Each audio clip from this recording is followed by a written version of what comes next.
नमस्कार, आप देख रहे हैं हर खबर। मैं हूं आपके साथ जागृति। रुक कर लेते हैं खबरों का। खेलो इंडिया गेम्स में हरियाणा का डंका बज रहा है। हरियाणा पदक तालिका में पहले स्थान पर पहुंच गया है। गतका में हरियाणा ने 9वां गोल्ड हासिल किया है, जिसके बाद 9 गोल्ड और 7 सिल्वर मेडल के साथ हरियाणा टॉप पर है। तो पंचकुला में खेलो इंडिया गेम्स में हरियाणा लगातार बाजी मारता जा रहा है। पदक तालिका में भी हरियाणा नंबर 1 पर पहुंच गया और 9 गोल्ड 7 सिल्वर मेडल के साथ हरियाणा टॉप पर चल रहा है।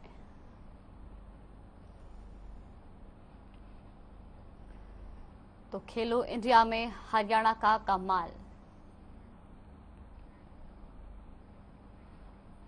खबर पंचकुला से है, जहां खेलो इंडिया यूथ गेम्स का आयोजन किया जा रहा है, जिसमें हरियाणा के खिलाड़ियों का कमाल देखने को मिल रहा है। जहां हरियाणा की छोरी तनु ने रेसलिंग के 46 किलोग्राम भार वर्ग में गोल्ड मेडल जीता और प्रदेश का नाम रोशन किया। तो वही तनु ने सीएम मनोहर लाल और हरियाणा सरकार का बेहतर सुविधा देने के लिए धन्यवाद किया। इसके साथ ही तनु ने हरियाणा की खेल नीति की सराहना भी की।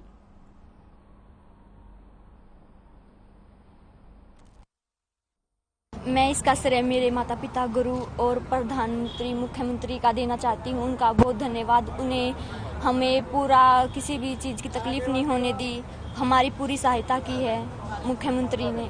हरियाणा सरकार खेल नीति की हम सराहना करते हैं। तो शाम में बढ़ती गर्मी में टमाटर के भाव 50 से ऊपर जा चुके हैं। ऐसे में आम आदमी बढ़ती हुई महंगाई से परेशान है।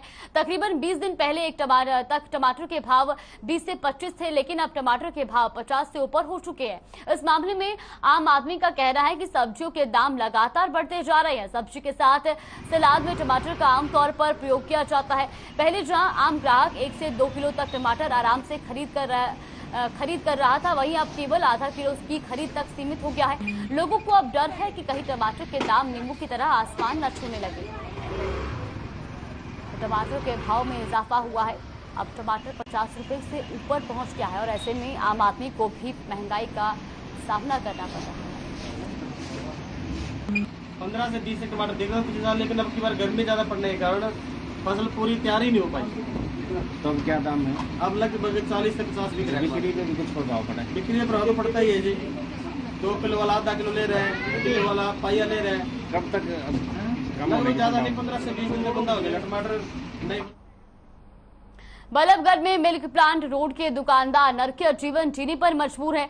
दरअसल पिछले लंबे समय से इलाके में सीवर का पानी सड़कों पर भरा हुआ है, जिस कारण लोग अपना व्यापार करने के लिए परेशान हो रहे हैं। बता दें कि बार बार इसकी शिकायत की जाती है, लेकिन अधिकारियों पर इन शिकायतों का कोई असर नहीं होता। पिछले दिनों नेताओं ने जब इस मामले को उठाया तो अधिकारियों के कान खड़े हो गए और अधिकारियों ने तुरंत पानी की निकासी कर दी, लेकिन फिर से ये पानी भर गया है, जिसकी वजह से स्थानीय लोग काफी परेशान हैं।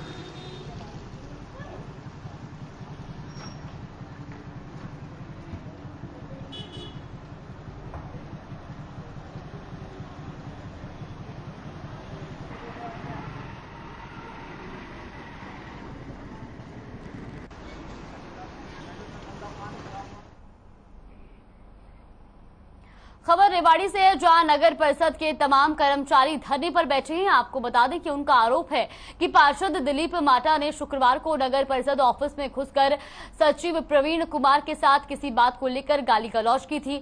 इसका एक वीडियो भी सोशल मीडिया पर वायरल हो रहा है। इसके बाद अतिक्रमण हटाने के लिए गोकुल गेट के पास पहुंची नगर परिषद की टीम के साथ पार्षद की नोकझोंक हो गई, जिसके बाद मामला गाली गलौज और बदसलूकी तक पहुंच गया। तो वही 2 दिन पहले कर्मचारियों ने FIR दर्ज कराने की मांग को लेकर ज्ञापन भी सौंपा था, लेकिन पार्षद के खिलाफ कोई एक्शन नहीं हुआ, जिससे कर्मचारियों और अधिकारियों में काफी रोष है।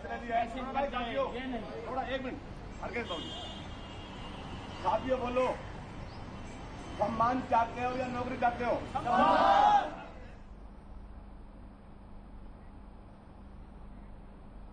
खबर रेवाड़ी से है, जहां किसानों का धरना लगातार जारी है। दरअसल कृषि विभाग कार्यालय परिसर में भारतीय किसान यूनियन टरूनी ग्रुप के किसानों ने पिछले 4 दिनों से धरना जारी रखा है। उन्होंने सरकार से मुआवजा देने की मांग की है, लेकिन प्रदेश सरकार किसानों की मांग पर ध्यान नहीं दे रही है, जिसके बाद भारतीय किसान यूनियन के प्रदेश उपाध्यक्ष सत्यवान नरवाल धरना स्थल पर पहुंचे और जिला सचिवालय तक विरोध प्रदर्शन किया। साथ ही SDM सिद्धार्थ दहिया को मांगों का ज्ञापन सौंपते हुए कहा कि अगर उन्हें उचित मुआवजा देने में अब देरी की गई तो किसान सड़कों पर उतरकर बड़ा आंदोलन करेंगे।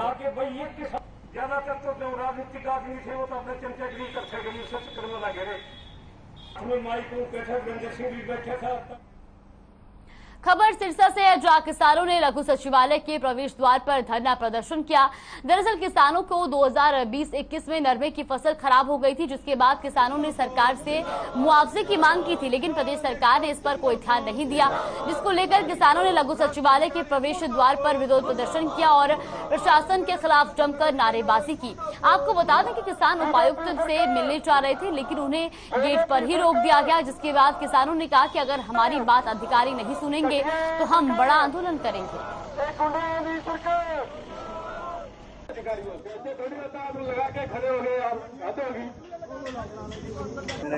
आज यहाँ पे प्रदर्शन किया है, डीसी साहब का गेट है ये मेन दरवाजा, जहाँ पे आगे किसान जो है वो बैठे हैं।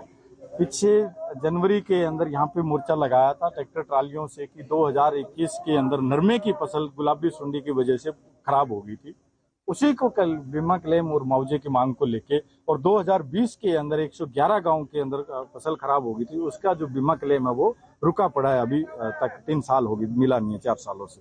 उसको लेके यहाँ पे 18 दिन का जब हमारा मोर्चा लगा था तो सरकार ने हमें बातचीत के लिए बुलाया था, कृषि मंत्री ने हमारे से बातचीत की थी और ये कहा था कि मार्च के अंदर किसानों का जितना भी बीमा क्लेम है और जो मुआवजा है वो सारे किसानों को अप्रैल के महीने के अंदर अंदर सब किसानों को वितरित कर दिया जाए। रतिया में 8 घंटे बिजली न मिलने पर किसानों ने बिजली विभाग कार्यालय के बाहर प्रदर्शन किया। इस दौरान किसानों ने बिजली मंत्री का पुतला फूंककर रोष जताया और चेतावनी दी कि अगर सरकार ने कृषि के लिए उन्हें 10 जून तक 8 घंटे बिजली नहीं दी तो वो अनिश्चितकालीन धरना लगाएंगे और नगरपालिका चुनाव में बीजेपी उम्मीदवार का जमकर विरोध करेंगे।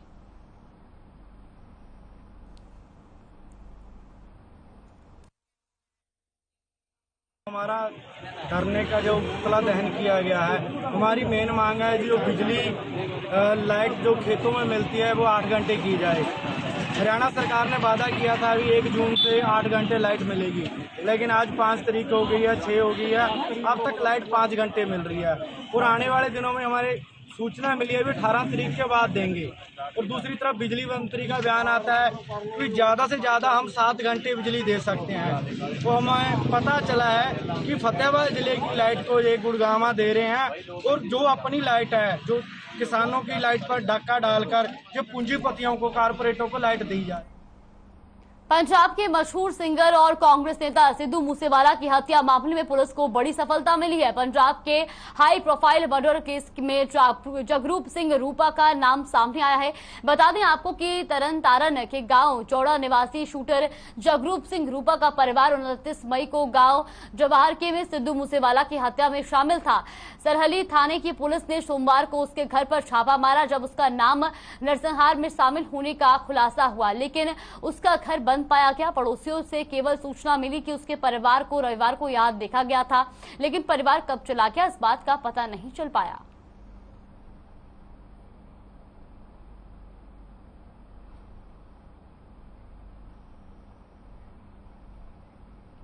पंजाबी सिंगर सिद्धू मूसेवाला की हत्या के बाद से देश भर में गुस्से और आक्रोश बढ़ता ही जा रहा है और कुछ ऐसा ही मौन आक्रोश साइबर सिटी की सड़कों पर भी दिखाई दिया, जहां जस्टिस फॉर मूसेवाला को लेकर कैंडल मार्च निकाला गया, साथ ही मूसेवाला को श्रद्धांजलि भी दी गई। तो वहीं इतने दिन बीत जाने के बाद भी किसी की गिरफ्तारी न होने को लेकर भी सवाल खड़े किए गए और ये सवाल खड़े किए गए बॉलीवुड सिंगर फाजिल पुरिया और देसी रॉकस्टार एमडी ने। वही आपको बता दें कि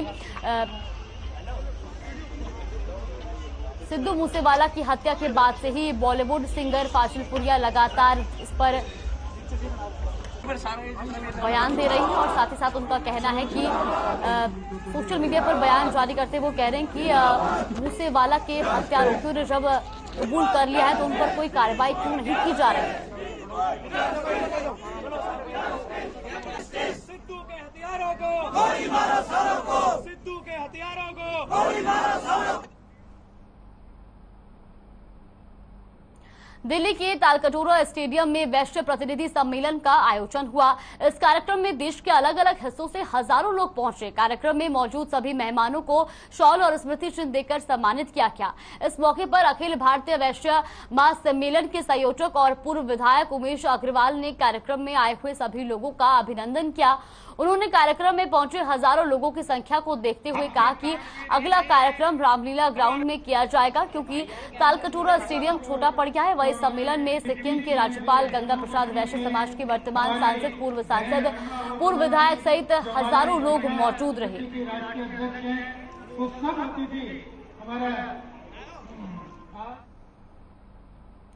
करनाल नगर निगम के अधीन 28 नालों की साफ सफाई का काम जोरों से चल रहा है। वहीं मानसून से पहले सफाई का काम मुकम्मल करने का लक्ष्य निर्धारित किया गया है। इस दौरान मुगल कैनाल फेज 3 की सफाई का काम पूरा, फेज 2 का काम प्रगति पर और फेज 1 का काम जल्द शुरू किया जाएगा। नगर निगम पार्षद ने बताया कि बारिश के मौसम में शहर में जल भराव ना हो, इसे लेकर नगर निगम की ओर से नालों की व्यापक सफाई करवाई जा रही है और अब तक इसकी सफाई का कार्य 50% से अधिक हो चुका है। साथ ही निगम जेई ने सफाई कार्य की जानकारी देते हुए बताया कि सभी नालों की सफाई का कार्य अगले 1 पखवाड़े में मुकम्मल कर लिया जाएगा।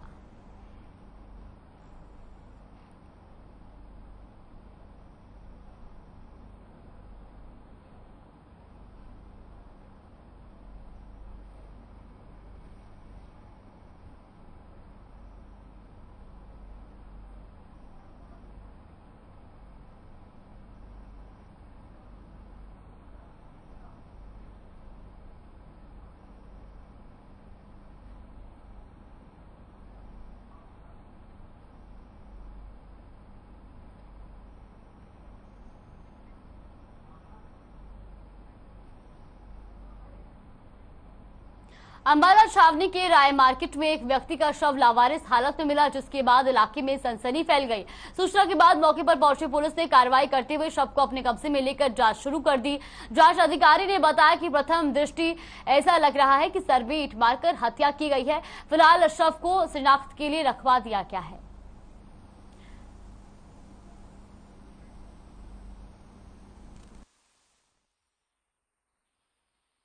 अभी सुबह करीब 10 बजे सूचना मिली थी पुलिस को कि यहाँ राय मार्केट से थोड़ा आगे चल के एक अननोन डेड बॉडी पड़ी है। तो जिस सूचना पे हम यहाँ पर पहुँचे हैं, एक अनआइडेंटिफाई व्यक्ति है, नियर अबाउट 20-25 साल की उम्र का लड़का है, जिसके सिर में ईंट मार के और उसका। बड़ी खबर आ रही है गुरुग्राम से। तो गुरुग्राम से इस वक्त की बड़ी और अहम जानकारी आपको बता रहे, जहाँ जल्द खत्म होगा सोना रोड का जाम। तो वही राजीव चौक से लेकर सोना तक होगा ट्रैफिक फ्री। राजीव चौक से लेकर सोना तक बनेगी एलिवेटेड रोड।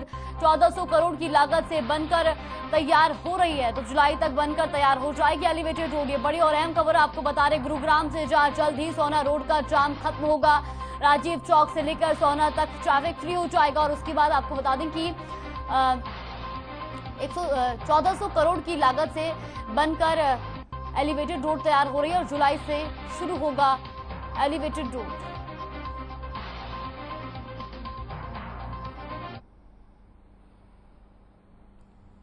तो राजीव चौक से लेकर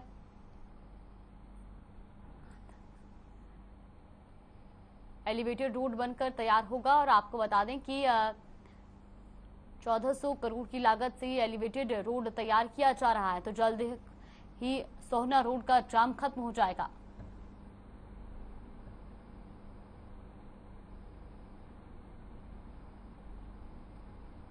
तो जुलाई तक तैयार होगा एलिवेटेड रोड और जिसके बाद सोहना रोड का जाम खत्म हो जाएगा। और आपको बता दें कि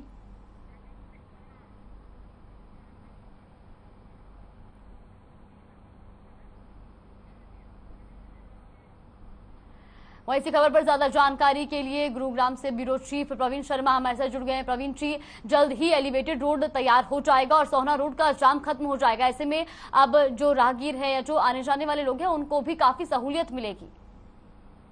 हाँ जी बिल्कुल जागृति, देखिए इसका लगभग अगर हम बात करें तो 70-80% काम एलिवेटेड रोड का हो चुका है। और एक ये ड्रीम प्रोजेक्ट है सोहना एलिवेटेड रोड जो है, क्योंकि जो सोहना में जिस तरह से डेवलपमेंट हो रही है सोहना रोड पे, उसको देखते हुए इसकी जरूरत महसूस की जा रही थी। और इसका काम पूरा होने के बाद जो अब 1 से 1.5 घंटे का समय सोहना जाते समय लगता है, उसमें काफी कमी आएगी और लगभग आप 20 से 30 मिनट में जो है गुरुग्राम से सोहना पहुंच जाएंगे बिना किसी ट्रैफिक डिस्टर्बेंस पे।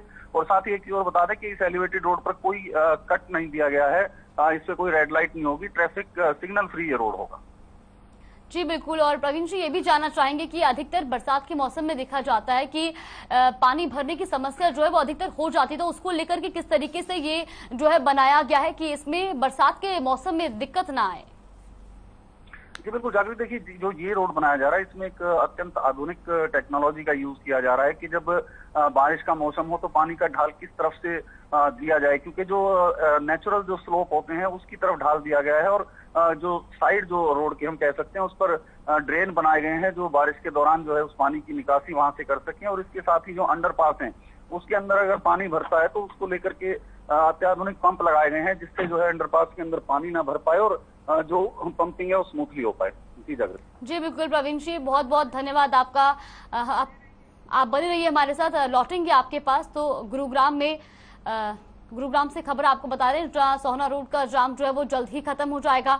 जुलाई तक एलिवेटेड रोड तैयार होगी और जिसके बाद सोहना रोड का जो जाम है वो अब नहीं लगेगा और लोगों को, यात्रियों को किसी तरह की समस्या नहीं होगी।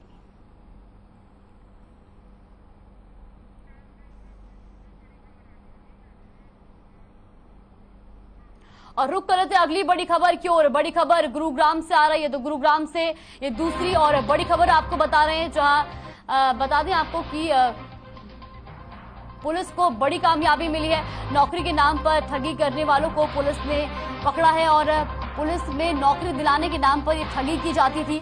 HSSC की फर्जी, तो पुलिस को ये बड़ी सफलता मिली है। आपको बता दें कि नौकरी के नाम पर ठगी करने वाले आरोपी गिरफ्तार हुए हैं। 2019 में आरोपी ने 7 लाख से ज्यादा की रकम ली थी, तो वहीं पुलिस में नौकरी दिलाने के नाम पर ठगी की थी। HSCC पर फर्जी मामले में भेजकर नौकरी दिलाने के नाम पर ये ठगी किया करते थे। तो ये बड़ी और अहम जानकारी आपको बता रहे हैं जहां पुलिस को बड़ी सफलता मिली है। पुलिस ने ठगी करने वाले आरोपी को गिरफ्तार किया है।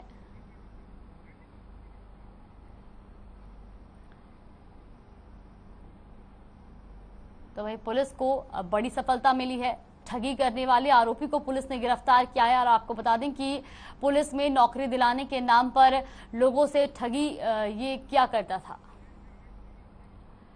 तो इसी खबर पर ज्यादा जानकारी के लिए प्रवीण शर्मा हमारे साथ जुड़ गए हैं। प्रवीण जी, पुलिस को बड़ी सफलता मिली है, एक आरोपी को गिरफ्तार किया जो लोगों से ठगी किया करता था, तो वही 7 लाख की रकम भी इसने ठगी के नाम पे लूटी है। क्या है पूरी जानकारी? जी देखिए जगदीश, मैं आपको बताऊं कि ये व्यक्ति लगातार जो है लोगों के संपर्क में रहता था और कोशिश करता था कि लोग उसके झांसे में आए और जो एक सरकारी नौकरी का जो क्रेज है, एक अच्छी नौकरी का जो क्रेज है, ऐसे युवाओं को ये अपने जाल में फांसता था और उन्हें सब्जबाग दिखाकर उनसे पैसे ऐंठता था। इसी तरह का मामला जो है 2019 में हुआ था जिसमें इसने की ओर से सरकारी नौकरी दिलाने के नाम पे 7 लाख रुपए ऐंठे थे और लगातार तब से पुलिस जो है इसकी तलाश कर रही थी। फिलहाल ये पुलिस के शिकंजे में पहुंच गया है और पुलिस अब इसको रिमांड पर लेकर लिए पूछताछ करेगी कि किन किन लोगों से और इसने ठगी की है और किस तरह से इस वारदातों को अंजाम देता है और क्या सच में ही कोई इनके साथ मिला हुआ है जो नौकरी का झांसा देकर ये लोगों से ठगी करते थे। जी बिल्कुल प्रवीण जी, और ऐसे में ये भी जानना चाहेंगे कि क्या कुछ निकल के सामने आया है, अभी तक कितनी ठगी ऐसे ये आरोपी कर चुका है? जी देखिए, अभी तक एक मामला जिसमें इसकी गिरफ्तारी हुई है 2019 का है जिसमें 7 लाख रुपए की इसने ठगी की थी। उसके अलावा पुलिस अभी रिमांड पर इसको लेगी अदालत में पेश करके और उससे रिमांड के दौरान पूछताछ की जाएगी कितने लोगों से इस तरह से इसने ठगी की और जो और मामले सामने आएंगे उसके बाद जो है उसी के अनुसार इसके ऊपर आरोप तय किया जाए। जी बिल्कुल प्रवीण जी, बहुत बहुत धन्यवाद आपका हमारे साथ जुड़ने के लिए और तमाम जानकारी हम तक पहुंचाने के लिए। तो तस्वीरें आप देख सकते हैं जहां पर पुलिस ने नौकरी दिलाने के नाम पर ठगी करने वाले आरोपी को गिरफ्तार किया है। और आपको बता दें कि 2019 में सरकारी नौकरी दिलाने के नाम पर आरोपी ने ठगी की थी और तकरीबन 7 लाख की रकम भी जो थी वो वसूली थी। तो पुलिस को ये बड़ी सफलता मिली है जहां पर ठगी करने वाले आरोपी को पुलिस ने गिरफ्तार किया है।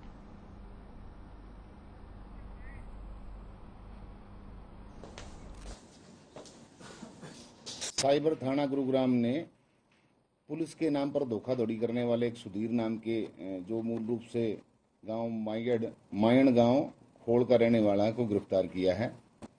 इस युवक ने वर्ष 2019 में आशीष नाम के एक युवक को जो मूल रूप से राजस्थान का रहने वाला है, वर्तमान में सिविल लाइन गुड़गांव क्षेत्र में प्राइवेट जॉब करता है, उसको टेलीफोनिक कॉल से संपर्क किया।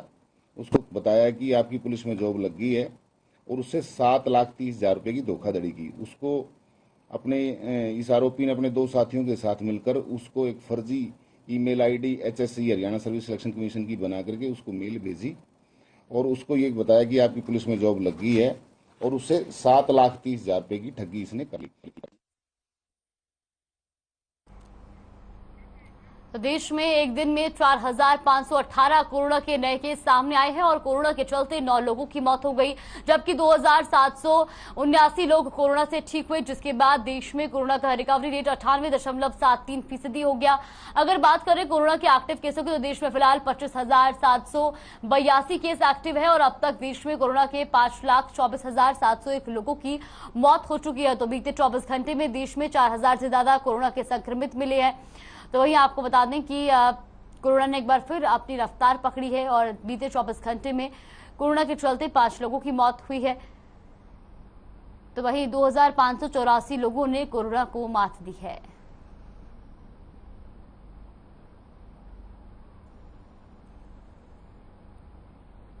वहीं फिलहाल देश में 19,509 केस एक्टिव हैं।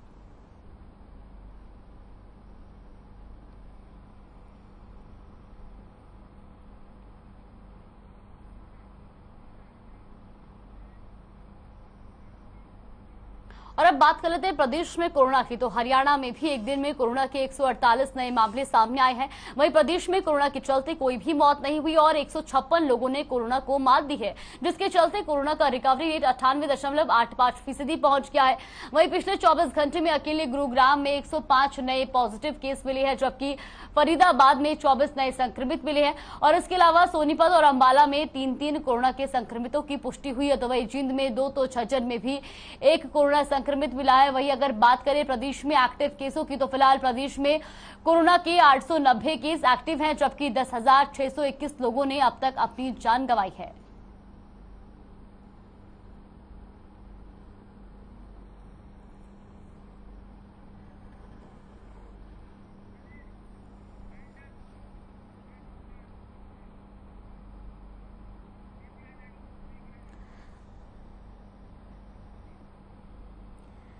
तो हरियाणा में बीते 24 घंटे में कोरोना के 148 नए संक्रमित पाए गए हैं, जबकि अगर बात करें जिले की तो गुरुग्राम में 100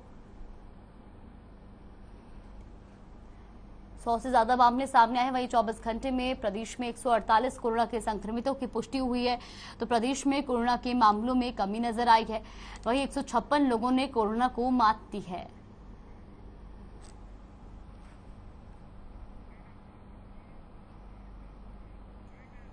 बुलेटिन में फिलहाल के लिए बस इतना ही। आप देखते रहिए हर खबर।